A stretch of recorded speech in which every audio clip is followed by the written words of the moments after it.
नमस्कार और RR classes में आपका स्वागत है। चलिए, आज जो हमारा ये वीडियो लेक्चर थर्ड है साउंड चैप्टर का ही है। इसके पहले के 2 वीडियो लेक्चर आप देख चुके हैं और आशा करता हूँ कि आपको अच्छी तरह से समझ में आ रहा होगा। क्योंकि मैंने बताया था कि ये चैप्टर ज़्यादा क्रिटिकल नहीं है, बस कुछ टर्मिनोलॉजीज़ हैं उनको माइंड में रखेंगे, चैप्टर काफ़ी इजी है। तो चलिए देखा जाए इस थर्ड वीडियो लेक्चर में क्या है आपका reflection of sound. Reflection of light आपका क्लास 10th में है, क्लास 8 में भी है रिफ्लेक्शन ऑफ लाइट।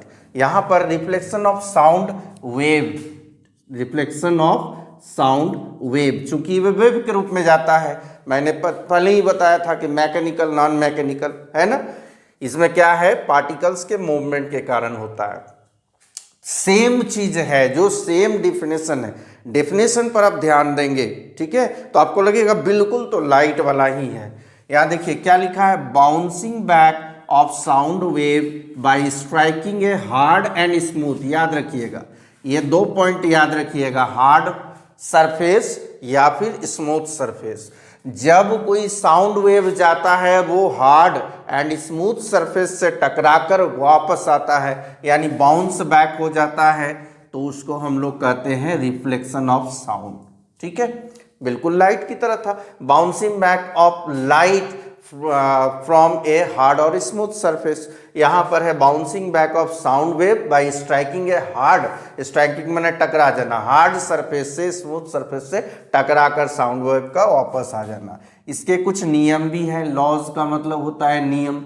अब नियम क्या है देखिए, जो लाइट का था सेम है, incident sound wave, normal and reflected sound wave, ये सारे क्या होते हैं, एक ही point, same point on the surface, उस सरफेस के सेम पॉइंट पर होते हैं। और angle of incidence, angle of reflection, जैसे मान लीजिए कि ये जो है एक स्मूथ सरफेस है, लाइट वाला ही जैसा है, ये स्मूथ सरफेस है, यहाँ पर ये पॉइंट ले लिया मैंने, और कोई साउंड जो है, कोई साउंड इसमें जा रहा है, ये स्मूथ सरफेस है, क्या है, smooth, smooth plus hard, hard surface है, हार्ड सरफेस है। और इसमें क्या हो रहा है, यहाँ से साउंड, कोई साउंड जो है यहाँ से क्रिएट हो रहा है। अब ये साउंड क्या हो रहा है, यहाँ से ये साउंड जा रहा है, जा रहा जा रहा जा रहा, इससे टकराएगा, और टकरा कर फिर क्या होगा, ये बाउंस बैक हो जाएगा, ये साउंड इस ओर आने लगा। यहाँ से एक लाइन खींच दें तो ये नॉर्मल का काम करेगा। तो ये वाला जो साउंड वेव जा रहा है इसी को हम लोग कहेंगे incident sound, incident sound wave. ठीक है, इंसिडेंट साउंड वेव। और इसको क्या कहेंगे, इसको कहेंगे रिफ्लेक्टेड, रिफ्लेक्टेड साउंड वेव। ठीक है, अगर पूछा जाए कि what is reflection of sound, तो bouncing back of sound wave from a smooth and hard surface, है ना, तो उसको हम लोग कहते हैं रिफ्लेक्शन ऑफ साउंड या reflection of sound wave. It has also the 2 laws just as the light. ठीक है, कौन कौन सा, तो जो रिफ्लेक्टेड साउंड होगा, जो इंसिडेंट साउंड वेव होगा, और जो नॉर्मल होगा वो एक सरफेस के सेम पॉइंट पर होगा, देखिए एक ही पॉइंट पर है। दूसरा कि angle of reflection and angle of incidence equal होगा, ये एंगल ऑफ रिफ्लेक्शन इंसिडेंस को दिखाया गया है। ठीक है, एंगल ऑफ इंसिडेंट, नॉर्मल और इंसिडेंट रे के बीच में जो एंगल बना, और नॉर्मल और रिफ्लेक्टेड रे के बीच में जो एंगल बना, तो रे का मतलब यहाँ साउंड वेव हो गया। क्लियर हो गया। चलिए, इसी रिफ्लेक्शन ऑफ साउंड के बारे में मैंने इससे रिलेटेड कुछ टर्म, जैसे कि आपका एको, इको नहीं एको, है ना, तो एको क्या होता है, रिवर्बरेशन क्या होता है, चलिए आगे हम लोग स्लाइड में देखते हैं। एको के बारे में स्टडी करेंगे। रिफ्लेक्शन ऑफ साउंड, जो इसके पहले वाले स्लाइड में आपने देखा रिफ्लेक्शन ऑफ साउंड, तो वही है यहाँ पर भी, यहाँ पर भी रिफ्लेक्शन ऑफ साउंड हो रहा है। इसको क्या पढ़ोगे आप, इको या एको, एको। ठीक है, तो ध्यान रखेंगे कि एको और रिवर्बरेशन, एको का मतलब गूंजना नहीं होता है, आवाज का गूंजना, ठीक है। जैसे एक बंद कमरे में, एक छोटे से कमरे में जब आप बोल रहे हो या फिर कोई म्यूजिकल इंस्ट्रूमेंट आप चला रहे हो तो वहाँ पर आवाज़ गूंजती है, हम लोग बोलते हैं ना आवाज़ गूंज रहा है, तो यहाँ गूंजना नहीं हुआ, ये एको अलग है। ये क्या है? Reflection of sound. जैसे मान लीजिए किसी बड़े से, जैसे ये एको, एक चीज़ ध्यान रखेंगे कि एको हमेशा खुले में होगी, ठीक है, बंद में नहीं होगी, कमरे में नहीं होगी एको। तो एको कहाँ होगी? तो खुले में होगी। एको को रोकना चाहिए? नहीं, रिवर्बरेशन को रोका जाता है, बंद किया जाता है। तो जब आप किसी माउंटेन के पास खड़े हो, ठीक है, जब आप किसी माउंटेन के पास खड़े हो और माउंटेन के पास इस तरह माउंटेन जो है इसके पास खड़े हो और यहाँ खड़ा होकर आप चिल्लाते हो, यहाँ खड़ा होकर चिल्लाते हो, चिल्लाते ना हम लोग कभी कभी, जैसे कोई भी वर्ड बोलकर, कि मान लीजिए किसी को पुकार रहे हैं, ठीक है, मोहन चिल्लाए तो किस तरह आवाज़ आएगा? ये आवाज़ यहाँ से निकला, आपका ओरिजिनल साउंड यहाँ गया और यहाँ पर टकराया, चूँकि ये हार्ड सरफेस है, टकराकर आपके पास आया, या यहाँ पर गया और यहाँ से फिर टकराकर आपके पास आया, फिर यहाँ पर गया, माने ये कई बार आ सकता है। जैसे आपने बोला ना, सुनो सुनो सुनो सुनो सुनो सुनो, ठीक है, अब आप किसी का नाम बोल रहे हैं, मोहन मोहन मोहन मोहन मोहन मोहन मोहन, क्या हो रहा है? एको हो रहा है। यानी आपका ओरिजिनल साउंड वो जा रहा है, हार्ड सरफेस से टकरा रहा है, हार्ड एंड स्मूथ सरफेस से टकरा रहा है और वापस आपके कानों में सुनाई दे रही है। दैट इज एको। हम लोग कई बार ट्राई करते हैं, घाटी वाले क्षेत्रों में जाते हैं, घाटियों के पास जाते हैं, बड़े बड़े माउंटेन के पास जाते हैं और वहाँ बोलने का प्रयास करते हैं, किसी का नाम पुकारते हैं, है ना। जैसे आप बोले सुनो, किस तरह आवाज आएगा? सुनो सुनो सुनो सुनो सुनो सुनो, आया, तो ये हो गया एको। एको कहाँ होगा? हमेशा ओपन में होगा, रिवर्बरेशन अंदर होगा, क्लोज होगा, ठीक है, कमरे में एको नहीं होगा। अब यहाँ पर नोट कि we can hear an echo when there is a time gap of 0.1 second, यानी 1/10 सेकेंड। पहले ये वाला डिफिनेशन देख ले, when we create a sound near a mountain और building we hear the same sound, जो हमने बोला वही सेम साउंड टकरा कर रिटर्न आया at a certain interval of time, that is echo. अब एको सुनने के लिए कहता है कि 1/10 सेकेंड का गैप होना चाहिए। क्यों? हमारे कान में जब हमारा, जैसे हमने बोला ना मोहन चिल्लाया, तो मोहन जब बोला तो उस समय तो कान में आवाज़ गई ना, वो आवाज़ हमारे कान के अंदर 1/10 सेकेंड तक, माने 1 सेकेंड का 10वां भाग जितना होता है, उतने समय तक उसका इफेक्ट रहता है, प्रभाव रहता है, ठीक है। अब डॉक्टर के पास आप जाते हो ना, बहुत सारे पेशेंट, नंबर लगे होते हैं, ठीक है, नंबर लगे होते हैं। अब डॉक्टर प्रत्येक पेशेंट को देखता है, मान लीजिए उसका जो टाइम है देखने का वो क्या है? 5 मिनट। अब 5 मिनट पूरा होगा तभी तो नेक्स्ट वाला पेशेंट जाएगा, फिर वो निकला, फिर नेक्स्ट वाला गया, तो एक टाइम गैप के बाद, तो टाइम गैप कितना होना चाहिए? 1/10 सेकेंड। हमारे कान में जो पहले हमने आवाज़ बोला, ओरिजिनल आवाज़ जो हमारी थी वो कान में गया, तो 1/10 सेकेंड तक हमारे कान में उसका इफेक्ट रहा। अगर तुरंत टकरा कर आ जाएगा तो दूसरा एको हम लोगों को सुनाई नहीं देगा। इसलिए 1/10 सेकेंड के बाद जब आवाज़ रिटर्न आती है हमारे कान में तभी सुन पाते हैं एको। ये नोट करेंगे। साथ ही एक मिनिमम डिस्टेंस, जैसे ये आदमी चिल्ला रहा है ना, कहाँ? माउंटेन के पास। अब मान लीजिए हम लोग यहाँ पर हैं, हिमालय पहाड़ कहाँ है? हिमालय पहाड़ है ना, तो हिमालय पहाड़ वहाँ पर उतनी दूरी पर है। हम लोग यहाँ चिल्लाएंगे किसी का नाम और आप बोलेंगे कि सर आपने तो कहा था कि एको आएगा, कहाँ सुनाए? कहाँ से सुनाएगा? उसका एक डिस्टेंस होना चाहिए, है ना। तो मिनिमम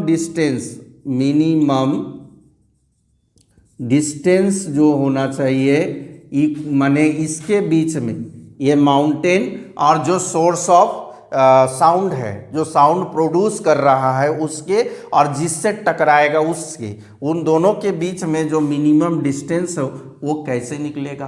तो देखिए हम लोग डिस्टेंस निकालते हैं तो डिस्टेंस का फॉर्मूला क्या होता है, speed into time. Speed into time आपने पढ़ा ही है। अब जो साउंड का स्पीड होता है एयर में, ठीक है, वैक्यूम में तो नहीं होता है, सबसे अधिक होता है आपका सॉलिड में, उससे कम लिक्विड में और सबसे कम एयर में। तो एयर में जो स्पीड होगा वो कहीं पर आपका 340 या 344 ऐसे दिया रहता, 344 मीटर पर सेकेंड ये स्पीड हो गया। टाइम कहा था हमने 1/10 सेकेंड का लगता है, तो हो गया 344/10 डिवाइड देंगे 34/34.4 मीटर, ये डिस्टेंस निकला, ये डिस्टेंस हमारा निकल गया। तो इतना दूर उस साउंड को कवर करके आना होगा, मतलब जाएगा और फिर आएगा, तो 34.2 होना चाहिए। तो ये गया, ये साउंड गया और पुनः आया, तो मतलब ये 34.4 मीटर या अप्रोक्स में आप इसको 34 मीटर ही लिख सकते हो। लेकिन ये जाना और आना हुआ, ये तो डिस्टेंस नहीं हुआ ना बीच में। डिस्टेंस तो एक बार कितना हुआ, एक बार गया और एक बार आया। मान लीजिए आप यहाँ गिरिडीह से आप जाते हो धनबाद, तो आया 60 किलोमीटर, फिर धनबाद से आप रिटर्न आ गए हो ना, तो 120 किलोमीटर हो गया।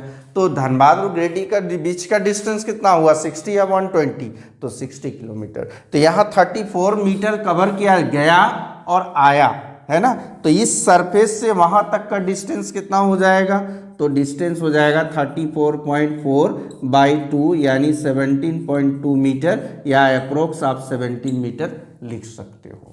यानी हमारे और रिफ्लेक्टेड सरफेस जिससे टकराएगा हमारा साउंड, जहाँ से इको हम लोगों को सुनाई देगी, हम यहाँ खड़ा है तो कितनी दूरी पर माउंटेन से होना चाहिए, कम से कम 17 मीटर, कम से कम 17 मीटर के डिस्टेंस में हम खड़े होंगे, तभी इको का प्रोडक्शन होगा। समझ में आ गया।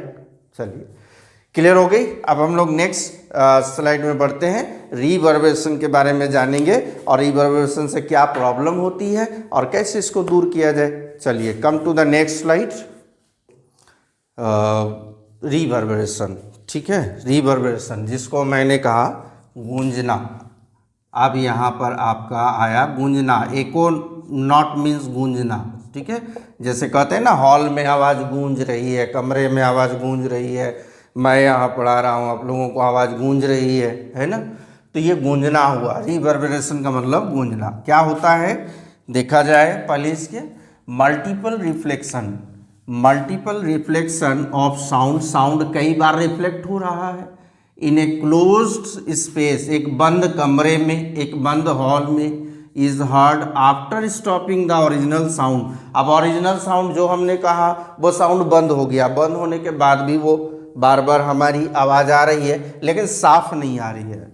Sound which prevent the clarity of sound, ये क्या करता है, साउंड की क्लैरिटी को कम कर देता है। मतलब आपने क्या बोला, पहली बार जो आपने सुन लिया, दूसरी बार तीसरी बार जो भी आवाज़ रिटर्न आ रही है यानी रिफ्लेक्ट होकर आ रही है, आपको क्लियर नहीं सुनाएगा, है ना। जैसे मान लीजिए आपने बोला कोई भी वर्ड एक ले लीजिए, जैसे दीपक बोला है ना, दीपक, तो दीपक आ रहा है, इस तरह आ रहा है, ठीक है। तो पूरा वर्ड वो क्लियर नहीं आता है, बट इको में क्या हो रहा था, कोई भी वर्ड बोला हमने, एक चीख कर बोला किसी माउंटेन के सामने, वो वर्ड दोबारा आया, तीसरे बार आया, चौथे बार आया, वो टकरा कर क्लियर वर्ड आया, बट वो खुले में, ये कहाँ, बंद में। तो बंद में क्या हो रहा ना, इको सुनने के लिए कितना डिस्टेंस मैंने कहा था, लगभग 17 मीटर की डिस्टेंस। अब एक कमरे में आप जब बोल रहे हैं, आवाज़ गूंज रही है, तो 17 मीटर से तो कम ही होगी। आपके और सीलिंग के बीच का डिस्टेंस, आपके और फ्लोर के बीच, आपके और वॉल्स के बीच का डिस्टेंस 17 मीटर तो नहीं हो रहा है। तो वहाँ पर क्या होगा, पूरा आवाज़ नहीं सुनाई देगा आपको, है ना, पूरा आवाज़ नहीं। जैसे आपने कहा चिड़िया, तो वहाँ से या करके आया, पूरा वर्ड नहीं आया। तो ये रिवर्बरेशन हुआ। अब रिवर्बरेशन हमारे लिए तो मुसीबत होगा, आवाज़ का गूंजना। यदि मैं पढ़ा रहा हूँ, अगर आवाज़ आप लोगों को गूंज रही है, गूंजन सुनाई दे रही है, तो उससे क्या होगा, आपकी क्लैरिटी समझ में नहीं आएगी कि मैं क्या बोल रहा हूँ।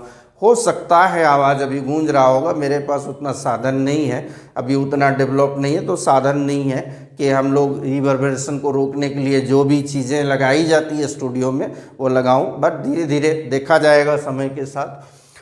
चलिए, मेथड्स टू रिड्यूस रिवर्बरेशन, क्या तरीका है उसको रोका जाए। तो एक चीज़ मैंने कहा था कि रिफ्लेक्शन ऑफ साउंड होने के लिए जो सरफेस होगा वो हार्ड और स्मूथ होना चाहिए, तभी रिफ्लेक्ट होगा। तो रिफ्लेक्शन को रोकना है तो अपोजिट कर दीजिए। क्या लिखा है, कॉम्प्रेस्ड। कॉम्प्रेस में जैसे दबाया जाने वाला स्पॉन्ज होता है ना, स्पॉन्ज दबता है, कॉटन दबता है, तो कॉम्प्रेस मैंने सॉफ्ट एंड रफ। यहाँ आपका हार्ड एंड स्मूथ नहीं है, सॉफ्ट एंड रफ। सॉफ्ट मने हो गया नरम सा, और रफ मने होता रुखड़ा, रुखड़ा, ठीक है, रुखड़ा। बोर्ड्स और thermocol are used on wall. जो ये दीवारें, अगर आपको अभी गुंजन सुनाई दे रही है मेरी, तो इन दीवारों पर क्या करेंगे, थर्माकोल वगैरह लगा देंगे, है ना। थर्माकोल क्या करेगा, वो तो सॉफ्ट भी है और रुखड़ा भी है, स्मूथ नहीं है, तो हमारी जो साउंड है उसको ऑब्जर्व करेगी, माने गूंजने नहीं देगी, रिवर्बरेशन नहीं होगा।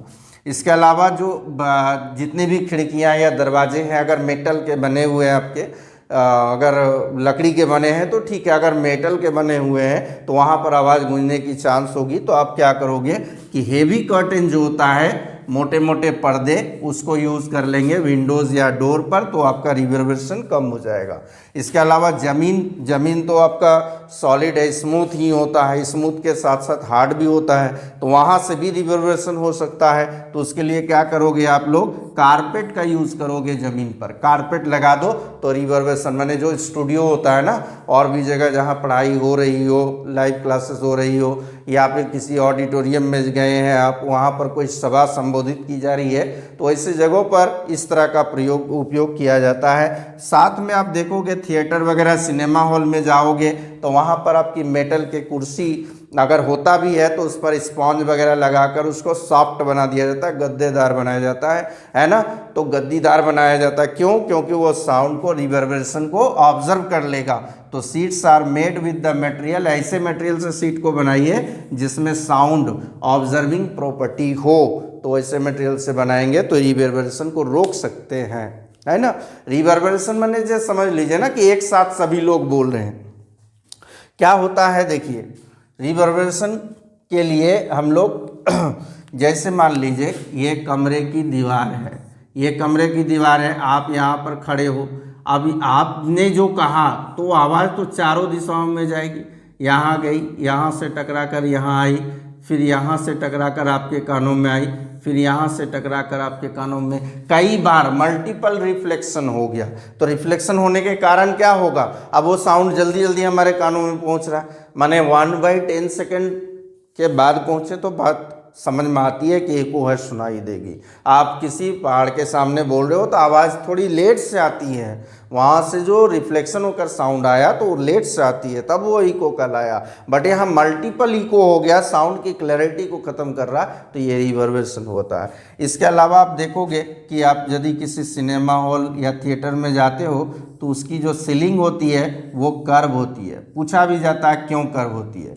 जैसे मान लीजिए यहाँ पर जो साउंड प्रोड्यूस करने वाला, जैसे भी स्पीकर वगैरह हो, अगर प्रोड्यूस कर रहा है तो आवाज़ यहाँ जा रही है, यहाँ जा रही है, आवाज़ यहाँ जा रही है। अब देखेंगे दर्शक लोग तो यहाँ बैठा हुआ है ना, तो प्रत्येक दर्शक तक पहुँचेगा, प्रत्येक दर्शक तक ये हर लाइन में पहुँच जाएगा। कुछ दर्शक इस लाइन में, इस लाइन में, इस लाइन में है, तो यहाँ पर क्या कर दिया गया, इसको कर्व कर दिया गया सीलिंग को, ताकि आवाज़, माने अगर इस तरह फ्लैट होगा तो क्या होगा, रिवर्बरेशन होगा, तो उसको कर्व कर दिया गया कि साउंड जो है प्रॉपर्ली हर एक दर्शक तक, हर एक ऑडियंस तक पहुंच जाए, तो ये रिवर्बरेशन है। चलिए हम लोग बढ़ते हैं नेक्स्ट स्लाइड की ओर।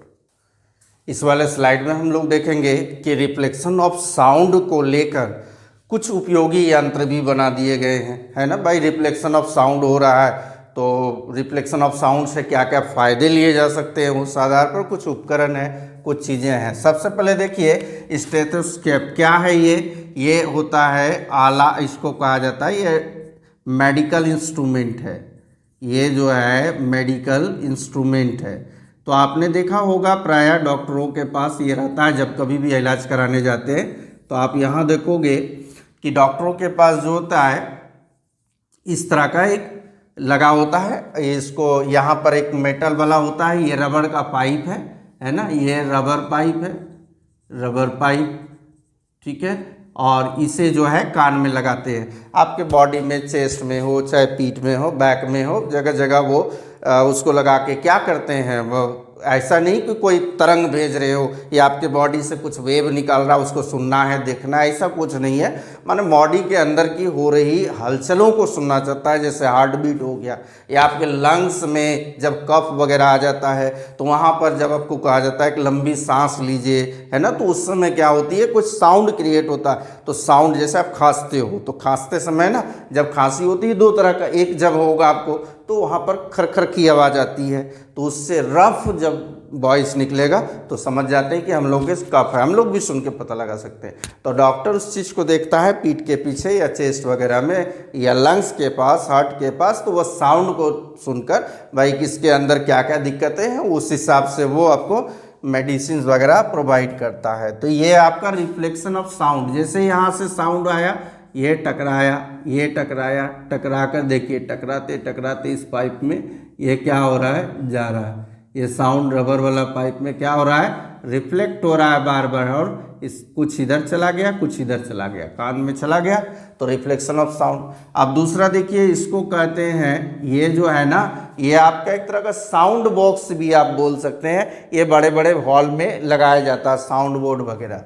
तो साउंड बोर्ड वगैरह जब लगाया तो ये मान लीजिए आप है, आपने कुछ कहा, किसी को सुनाई नहीं, बड़ा सा हॉल है, तो एक तो हमने यहाँ पर कर्व कर दिया कि रिफ्लेक्शन होकर हर एक के पास चला जाएगा।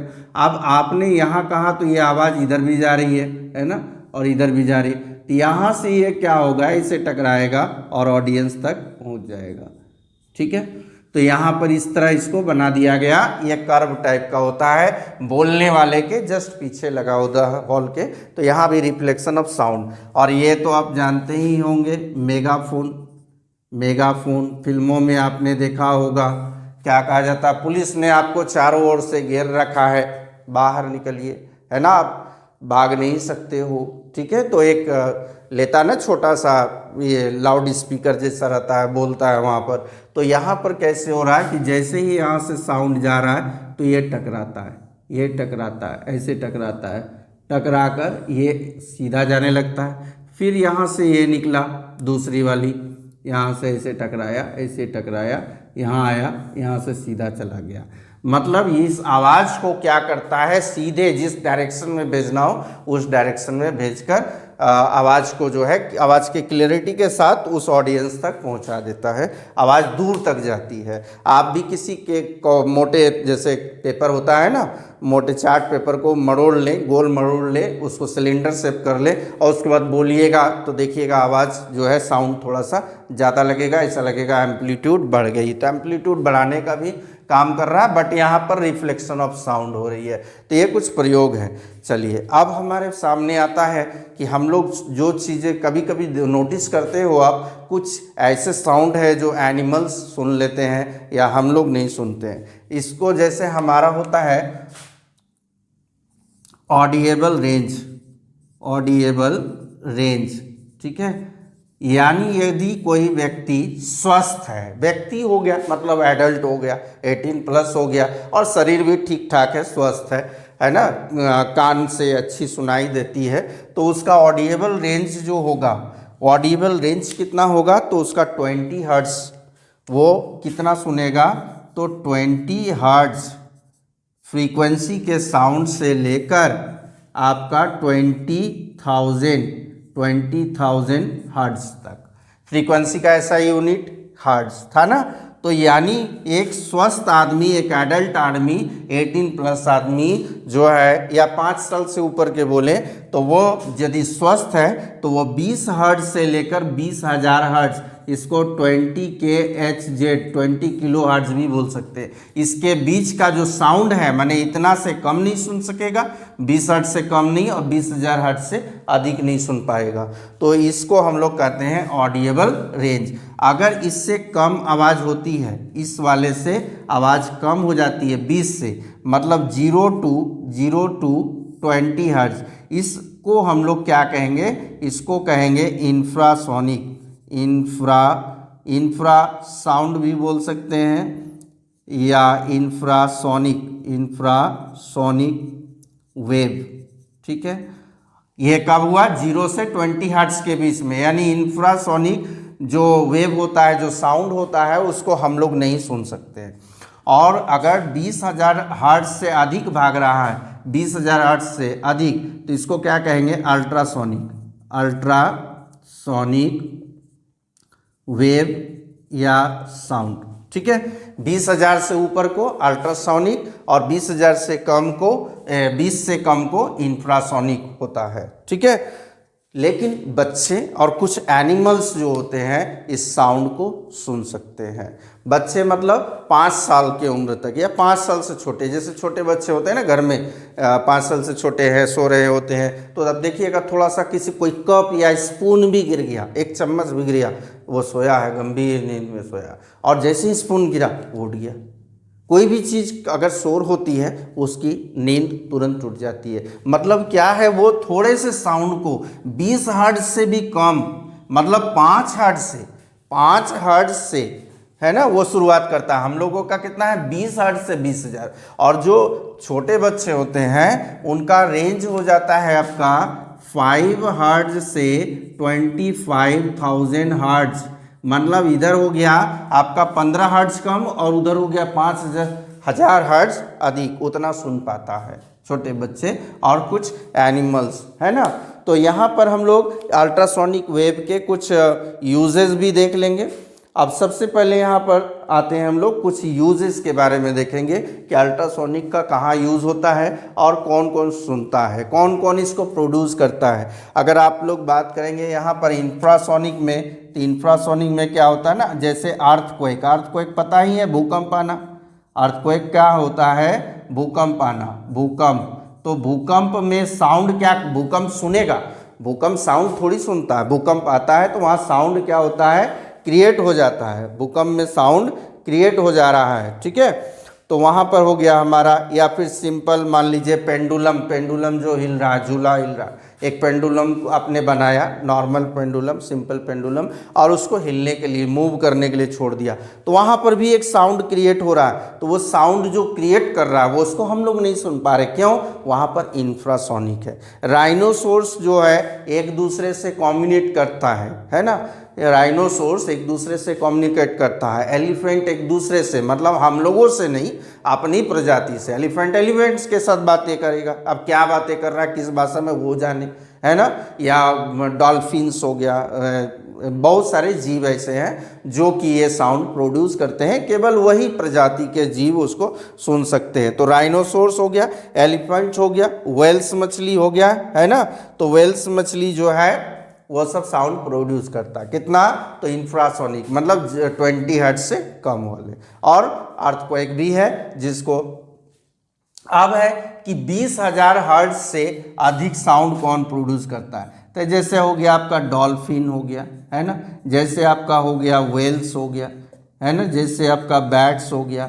तो ये सब क्या कर रहा है? ये सब जो है कम्युनिकेशन के लिए इतना साउंड प्रोड्यूस कर रहा है। अब कहेंगे एलिफेंट कैसे किया था? एलिफेंट का तो आवाज़ सुन सकते हैं, वो तो हम लोगों को बताने के लिए ना, हम लोगों से कम्युनिकेट करता है, तो वो ट्रम्पेट करता है, ट्रम्पेट को हम लोग सुन पाते हैं। बट जो आपस में दो एलिफेंट है, 4 एलिफेंट अपने आपस में, परिवार है उसके में, मम्मी पापा दोस्त है, सबसे तो बात करेगा ना, जैसे आप लोग करते हो। तो वहाँ पर जो साउंड प्रोड्यूस हो रहा है, जो वेव प्रोड्यूस हो रहा है, वो क्या हो रहा है? इंफ्रासोनिक हो रही है। वहाँ पर जैसे डॉल्फिन प्रोड्यूस किया, व्हेल प्रोड्यूस किया, वो क्या हुआ? तो वो हुआ अल्ट्रासोनिक। ठीक है, यही डिफरेंसेस है। अब इंफ्रासोनिक का यूज़ तो नहीं होता है, बट अल्ट्रासोनिक साउंड वेव जो हो रहा है उसका कुछ यूज़ हम लोग देख लेते हैं। उसके बाद ये जो टॉपिक है आप लोगों का यहाँ ख़त्म हो जाएगा। ये साउंड को ध्यान रखिएगा। छोटे बच्चे होते हैं, जैसे डॉग्स, कहीं पर रास्ते के किनारे आप जाते हो तो दिन में प्रायः सोए रहते हैं, रात में तो जागते हैं। वो लोग वॉचमैन की तरह पहरेदारी करते हैं, तो दिन में सोए रहते हैं। तो दिन में जैसे ही आप जाएंगे, थोड़ा सा आप आवाज़ कीजिए, थोड़ा सा किया, अब उतने में हम लोग उठेंगे क्या? हम लोग गहरी निद्रा में उठेंगे क्या? नहीं। छोटे बच्चे होंगे तो उठ जाएंगे, डॉग होगा उठ जाएगा, वो लोग सुन सकता है, उस आवाज़ को सुन सकता है। रात्रि के समय में कभी आपने देखा होगा, कुत्ता एक और देखकर, उसकी देखने की क्षमता भी अधिक होती है हम लोगों से, वो एक और देखकर भौंकता है, मतलब उसको कोई आवाज़ सुनाई दे रही है या कोई चीज़ है जो दिखाई दे रही है। ठीक है, हम लोगों से उसमें ज़्यादा है, गॉड ने दिया है सबको। छोटे बच्चे जो है इसी तरह उनके भी होते हैं कि एक मच्छर का आवाज़ भी होता है ना कानों के पास, तो वो क्या होता है, छटपटा के जाग जाता है। क्यों? क्योंकि वो 5 हर्ट्ज से 25 हर्ट्ज के आवाज़ के बीच को आवाज़ को सुन सकता है। तो चलिए हम लोग कुछ और क्वेश्चन देखेंगे। स्लाइड को, ये रहा आपका इस वीडियो लेक्चर का अंतिम स्लाइड, और इस चैप्टर का भी ये अंतिम वीडियो के साथ साथ अंतिम स्लाइड होगा। तो यहाँ पर हम लोग पढ़ेंगे कि अल्ट्रासोनिक वेव जो हैं, जो कि 20,000 हर्ट्ज से ऊपर के हैं, तो उसमें उसके यूजेस क्या क्या है, एप्लीकेशंस क्या है। सबसे पहले यहाँ देखेंगे आप कि they are used to capture the image of heart and associated parts to detect any disease, है ना। किसी भी डिजीज़ को, जैसे हार्ट से रिलेटेड जो भी डिजीज़ हुआ तो उसको पता लगाने के लिए ये ईसीजी के रूप में आपने नाम सुना होगा, ईसीजी, है ना। ईसीजी के रूप में अल्ट्रासोनिक वेव का ही यूज़ होता है, जो कि हार्ट और उससे रिलेटेड जो भी पार्ट्स हैं उसके बारे में उसका एक इमेज निकालता है। आपने देखा होगा अस्पतालों में, और उससे पता लगाता है कि if any disease he suffers, है ना। तो अल्ट्रासोनोग्राफी ये तो कॉमन सी चीज़ है। जब कभी भी स्टमक वगैरह, एब्डोमेन में जो भी पेन वगैरह होता है, या स्टोन की वजह से हो या किसी और कारण से, तो डॉक्टर क्या करते हैं, आपको प्रिस्क्राइब करते हैं कि जाकर आप सोनोग्राफी कराइए। तो वही है अल्ट्रासोनोग्राफी। तो it is very commonly used to get image of the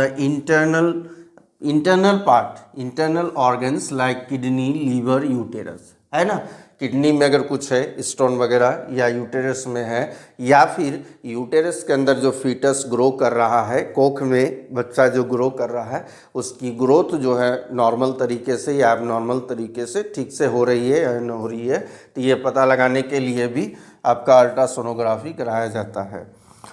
it is use to break stone present inside the kidney. अब बहुत सारे लोग हैं कि हमारे जैसे किडनी में या आपका यूटेरस में जहाँ पर भी स्टोन होता है, तो वहाँ विदाउट सर्जरी जो स्टोन को ब्रेक करना है, तोड़ना है, तो किस प्रकार किया जाएगा, तो इसी वेव का उपयोग करके, माने अल्ट्रासोनिक वेव का यूज़ करके उस स्टोन को जो है ब्रेक कर दिया जाता है।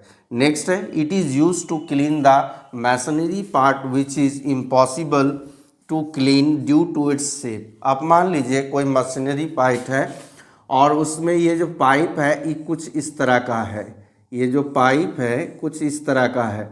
अब इसको साफ़ करना, देखिए यहाँ तक तो आप ब्रश डाल दोगे, यहाँ साफ़ हो गया, यहाँ भी डाल दोगे, साफ़ हो गया, लेकिन इस पार्ट में कैसे साफ़ करोगे, है ना। तो उस पार्ट में साफ़ करना पॉसिबल, इम्पॉसिबल क्या, डिफ़िकल्ट होता है। तो ऐसी स्थिति में क्या करते हैं, इसको पानी में डुबोया गया, और यहाँ से आपका अल्ट्रासोनिक वेव जो है डाला गया। तो अल्ट्रासोनिक वेव जैसे ही जाता है इस पार्ट में, जो भी आपके डर्ट यहाँ पर फंसे होते हैं, उसको अल्ट्रासोनिक वेव क्या करता है, लूज कर देता है। लूज करने के बाद वो वाटर के साथ मिक्स होकर बाहर आ जाता है, तो साफ़ करने में भी काम आया। इट इज़ यूज टू, समझ में आ गया, it is use to detect the damage और crack in the metallic pipe. कोई पाइप है, मेटेलिक पाइप है, अब यहाँ पर मान लीजिए यहाँ पर ये डैमेज है, यहाँ पर डैमेज है, तो यहाँ से अल्ट्रासोनिक वेव जो है क्रॉस कराया गया, और आप यहाँ देखोगे कि यहाँ पर क्या हुआ, रिफ्लेक्ट होकर वापस आ जा रहा, मतलब क्रैक्स है, यहाँ के एटम जो है वो क्या बोले एक सर्टेन पैटर्न में नहीं है, जिसके कारण वहाँ से रिफ्लेक्ट हो गया। तो यहाँ से हम लोगों को पता चल जाती है कि वहाँ सही से माने कौन से जगह पर क्रैक। आप सभी को खुदाई करके निकालना या उसको मशीन को खोल कर निकालना सब जगह पॉसिबल नहीं होता, तो इस स्थिति में इसको पता लगाया जाता है।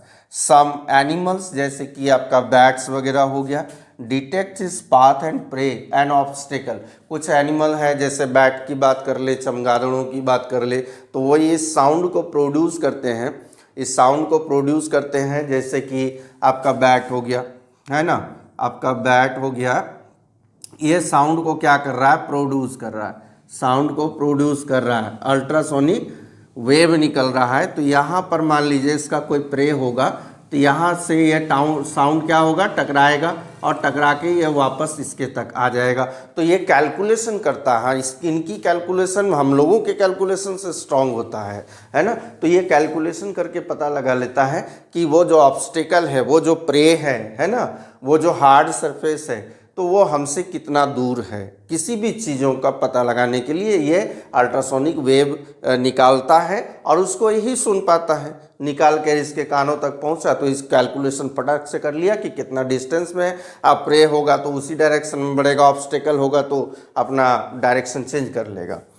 इसके अलावा सोनार है ना, sound navigation and ranging is use by the submarine. जब पनडुब्बियाँ होती है या बड़े बड़े पानी के जहाज, वो ऑब्स्टेकल का पता लगाने के लिए, जैसे जहाज़ों के अंदर जो पंखे होते हैं बड़े बड़े, है ना, तो अगर कोई बड़ा सा फीस आ जाता है या स्टोन आ जाता है तो वहाँ पर वो डैमेज हो सकता है। तो ऑब्स्टेकल को पता लगाते रहने के लिए सोनार, मतलब यही वाला जो अल्ट्रासोनिक वेव है, वो वेव जहाज़ों से निकलती है, वेव जो है जहाज़ों से निकलती है। ये हो गया आपका पनडुब्बी या जहाज़। यहाँ से एक आपका जो होता है साउंड प्रोड्यूस करने वाला होता है ये, और यहाँ से प्रोड्यूस हुआ अल्ट्रासोनिक वेव और ये डेप्थ तक चला गया या ऑब्स्टिकल तक चला गया और यहाँ से ये टकरा कर वापस आता है। ये रिसीवर होता है, ये रिसीव कर लेता है, जिससे पता चलता है कि क्या कोई ऑब्स्टिकल है या फिर समुद्र की गहराई, महासागरों की गहराई पता लगाने में इसी सोनार का यूज़ किया जाता है। तो ये रहे आपके कुछ अल्ट्रासोनिक वेव के जो भी यूजेस थे, उस यूजेस के बारे में हम लोगों ने जाना। और इसी के साथ ये चैप्टर जो है आप लोगों का कंप्लीट होता है। मैंने कहा था ना कि ये चैप्टर काफ़ी डिफ़िकल्ट नहीं है, बशर्ते यदि आप अटेंटिव होकर सुनेंगे। कहाँ 3 वीडियो लेक्चर में तो ये कंप्लीट हो गया, काफ़ी छोटा सा चैप्टर था। इसमें जो है कुछ न्यूमेरिकल क्वेश्चन भी है, न्यूमेरिकल क्वेश्चन के लिए मैंने फार्मूला वगैरह दिया है। फिर भी एक और वीडियो लेक्चर छोटा सा तैयार कर दूंगा जिसमें कि इसके कुछ न्यूमेरिकल क्वेश्चंस वगैरह आपको सॉल्व करने होंगे। तो इस वीडियो लेक्चर के लिए इतना ही काफ़ी है। वीडियो कैसा लगा ज़रूर बताएंगे, और अच्छा लगा तो क्या करना है आप लोगों को पता ही है, लाइक करेंगे, शेयर करेंगे और यदि अपने हैं तो सब्सक्राइब करेंगे। Thank you very much.